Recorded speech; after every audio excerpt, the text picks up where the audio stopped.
Doctor साहेब नमस्कार. आपला एकदा परिचय सांगा. नमस्कार, मी doctor Siddheshwar Tandale, MSc medicine आहे.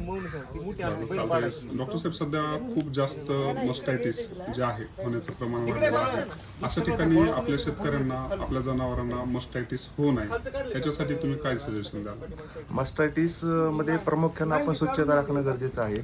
स्वच्छता राखण्यासाठी पहिल्यांदा आपण जेव्हा दूध काढतो त्यावेळेस स्वच्छ कास कोमट पाण्यानं धुवून घेतली पाहिजे. प्राथमिक आपण जे दूध काढणारे हे आहेत म्हणजे ओनर आहेत किंवा ओनर आहेत त्यांनी पूर्ण स्वच्छ हात धुतले पाहिजे दूध काढायच्या पण पूर्वी. स्वच्छता असणं आणि गरजेचं आहे त्यावेळेस. दुसरे प्रामुख्याने एक कारण आहे की जे दुधामधलं अंतर आहे, दूध काढण्याचं अंतर, दूध काढण्याच्या वेळामधील जे अंतर आहे ते फिक्स ठेवलं पाहिजे. त्याच्यामध्ये चेंज नाही केला पाहिजे, बदल नाही केला पाहिजे. या प्रामुख्याने गोष्टी आहेत. तहसीलदारांचा मुलगा इथं या ठिकाणी असं बांधत असताना नक्कीच पोहोचू, जेणेकरून सध्या जो मस्टायटिस व्हायला लागलेला आहे तो कमी होण्यास मदत होईल. Down to earth.